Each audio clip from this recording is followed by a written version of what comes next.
friends, welcome back to Maple and Roots. I'm a homeschool mom of 6 kids. I have 1 kid in college and I go all the way down to a child in diapers. We are a big family and we are passionate homeschoolers. On this channel, I chat all about homeschooling and other musings, basically whatever pops into my brain.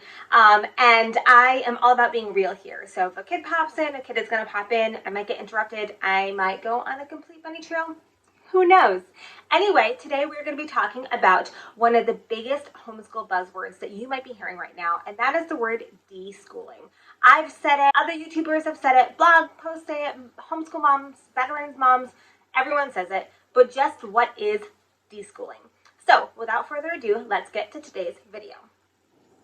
Okay, so where did the term deschooling come from? I was totally wrong. I thought a YouTuber coined it. I did some research. I was 1,000% wrong. So the word deschooling, hold on, I need to grab my notes that I closed out of. Hold please. Just look for the dull red colored pencil in this notebook from when I was 15. Anyway, the word deschooler comes from the author Ivan Illich. And he wrote the book called Deschooling Society. It was published in 1970, and it was a book kind of about, a radical book about really self-learning. And I have read it, so that's all I knew about it, but that's where the term came from. And now homeschoolers have really adopted the term deschooling to really talk about transitioning from the public school or government school and into homeschooling. Now, the word was often used and was in the past really combined with unschooling. So if you have really looked into unschooling, you're going to see deschooling a lot because unschooling is obviously basically the opposite of government schooling, right? So that's kind of where deschooling has kind of formed and comes from.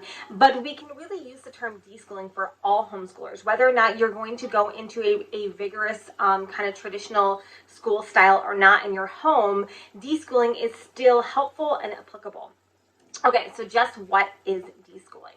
Deschooling is when you pull your child out of public school, is when you then take some time and a break before you go right into a scheduled learning. So you're basically unlearning all of the government school things like raise your hand or sitting at a desk, block scheduling, things like that, even sometimes grading and testing. So deschooling is taking time and unlearning those things because in reality, homeschooling, all homeschooling is vastly different than it being in a public school classroom. It is just incredibly different, and it should be different, okay? When we are educating our children at home, we are not trying to recreate the public school. Now, this is 2020. So there are people right now who are trying to recreate the public school. I'm going to tell you, don't do that. If you're doing a virtual schooling and your child is still being taught by the public education, so whether or not they're sending home packets or online, then that's a whole different ballgame. That's a completely different thing. I'm talking about homeschooling, home education, parent and child-led education, not district or government-led education. Those are two completely, vastly different things, okay? So now that we know what that is, how do we do it and why do we do it and should everybody do it? And let me just say that I don't believe that deschooling is just for the child. I actually almost think it's more important for the parents to deschool than the children to deschool. I think that because most of us, or if you've grown up in that public education, right, you have a way that you think about school, right? You get up, you get ready, you get your backpack, you sit on the bus, you go to school. You're told from the time you hit school to the time you leave what it is that you are doing, okay? And everything is kind of laid out before you. We're going to do our snack here. We're going to learn about this for the year. We're going to learn about this for your entire education, okay? And when we're deschooling, we're getting away from that schedule, but we're also getting away from that, this is what you're going to learn, and not having any say or freedom to do it. So as a parent, or as a homeschool mom, I often get asked, right, what do I teach them?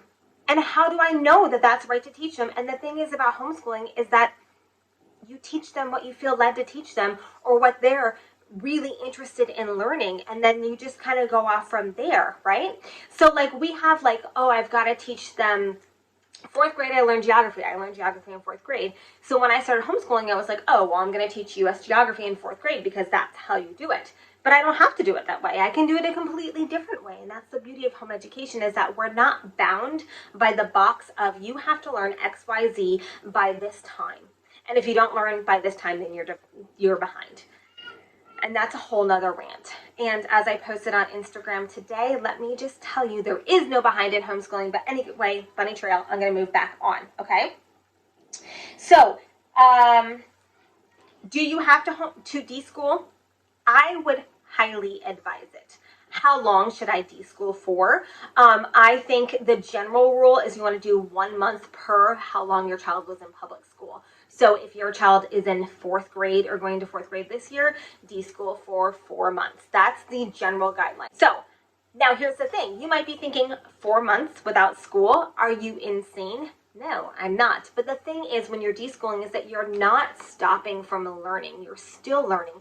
You're just learning in a different way, and what you're doing is you're following your child's lead. It doesn't mean that your child's in front of the Xbox all day. It doesn't mean that they're on their tablet all day, that they're just not doing anything. They are still learning. They're just directing their own education. If you think back to when your child was a toddler, and all day long they would kind of go through the house and they would get in through things and they would start learning, and then they would come bring you something and they would say like, this is blue. You'd be like, wow, how did you know that? Yeah, that's blue.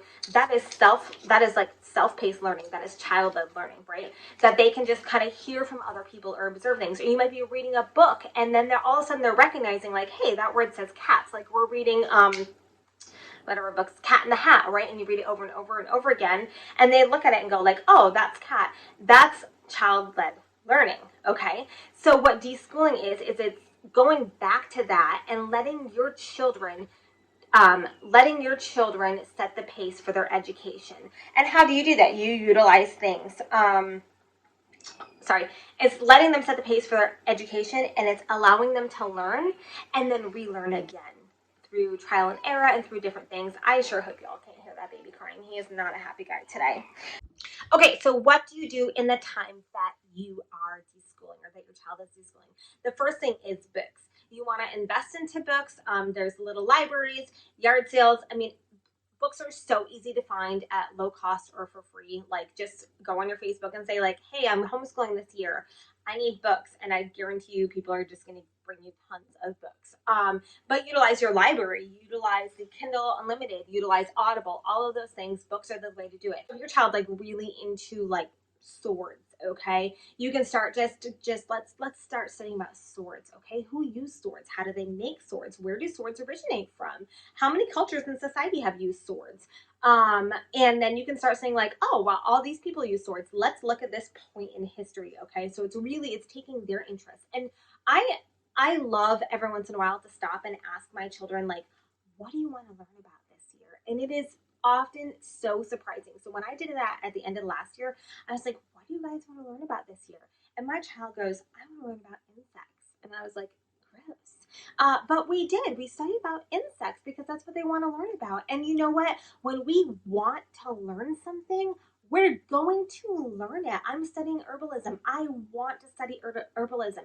It is a passion of mine. And because I want to learn it, I learn it, as opposed to geometry, which I never wanted to learn. I had no interest in. And guess what?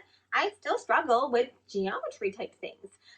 Okay, so when we want to learn something, we're going to learn it. Because I have a child who's so interested in insects, we can start looking at all the different variations of insects. And then because we're talking about insects, we can then start talking about animal classification. And then we can start talking about ecosystems. And then we can start talking about that region and then the geography. And hey, if we're talking about geography, we can talk about the people who are living here. Oh, what's the history of this place that this weird arachnid comes from? Who lives there? Who else lives there? And you can go through all of those things. And then when we're talking about the people who live there and their building structure, we can then talk about math and measuring, and everything can kind of be combined into one thing. So again, deschooling and unschooling, but deschooling does not mean that your child is not learning. So even if you're in a highly regulated state like I am, you'll still have so much that you've done that you can then show to the state, like for that those couple months that you've done. Okay. It's utilizing things like crafts, art. Our kids can learn so much from studying art and doing art and experimenting with art and figuring out what art that they're good at, right? We can learn so much from that. It's by taking trips, okay? If you're studying about marine life, take a trip to the ocean. If you can't get to the ocean, go to a local lake, right?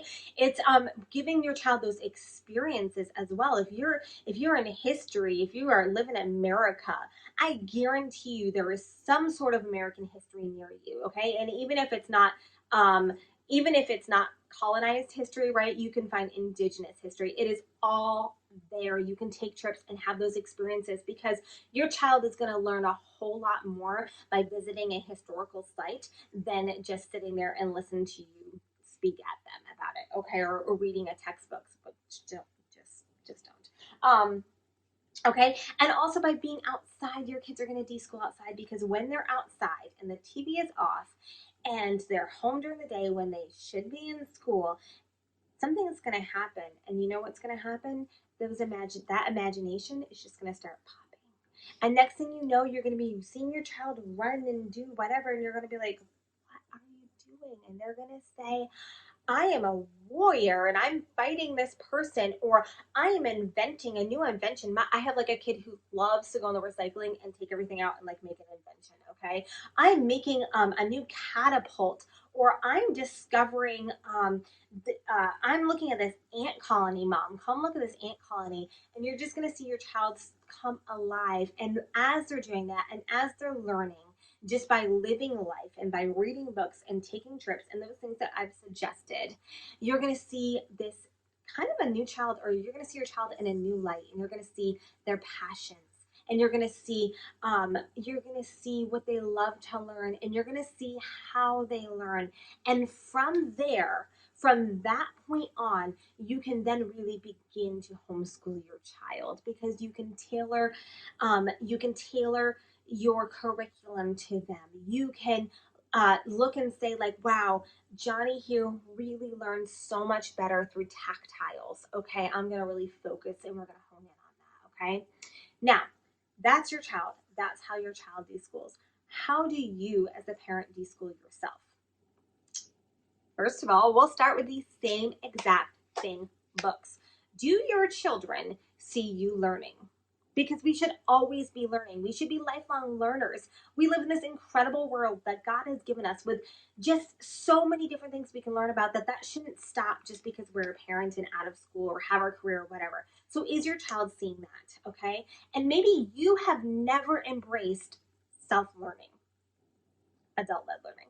Maybe you've never embraced that. And I know for me, I'm a researcher. I love to research things. And when I started taking my herbalism class, I was like, but I don't have deadlines. But you're not going to tell me what I need to read.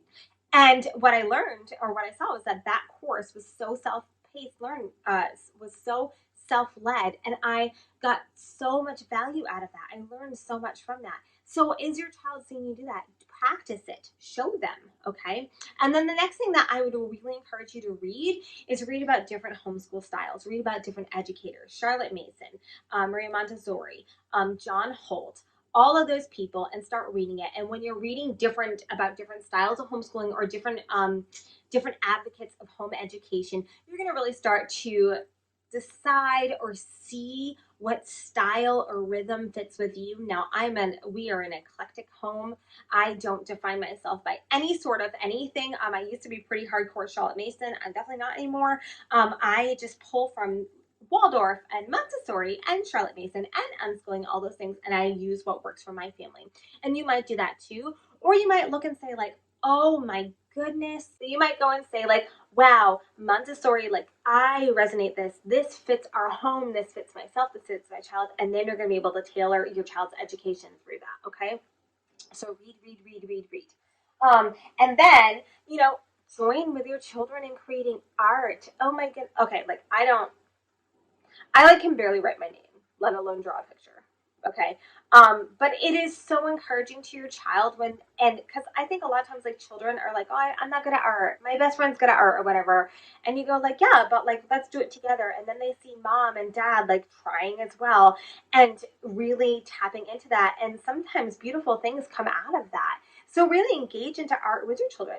If you've always like wanted to learn about Picasso or modern art, get books in the library and study modern art and study it with your child and show them what it is and how to do it. Okay. And then trips as well. Like go and take these experiences because not only is your child reaping so much from it, you are as well. And then you can have this conversation because when you go to like a historical site or a science museum, you as a parent are probably going to pick up on a different side of it than your child is. And then you can go back in 6 months when you're reading about connective energy and you can say like, oh my goodness, I remember when we were at the museum when we saw X, Y, and Z, right? So embrace those trips, but you're also really bonding. And we're going to get to that in a minute. And be outside.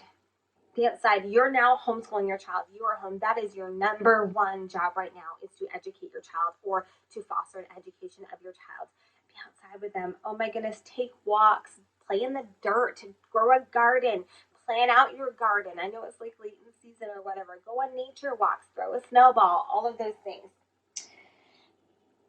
And then the last thing that I want to talk to you that I think that deschooling is so important for, and that is your bond with your child. Because from here on out, your child is not going to be going to a teacher for 8-9 hours a day. Your child is now you have that time with your child. You're that parent. You're that teaching figure, right? And because you are a teacher or a facilitator and a parent, you have this opportunity to bond with your child and to connect with your child. And I would say one of the most important aspects of deschooling is connecting with your children. And maybe your children are older, like maybe they're in like 7th grade and like, I just want to be on my phone. And you're like, no, schmookums. No, smooches, it's mommy time though. That was weird, sorry. But I watched too much of the Goldbergs.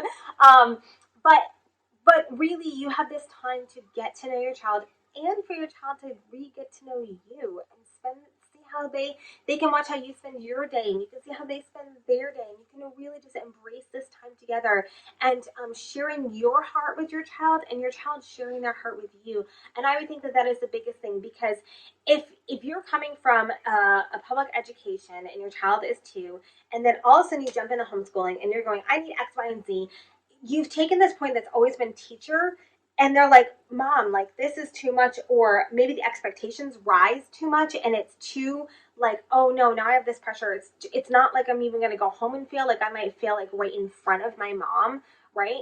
And so you're taking this time that you're bonding with your child and you're discovering your child's heart and that they're discovering and that they're learning that homeschool is not going to look like public school, and that's okay and that's how it should be.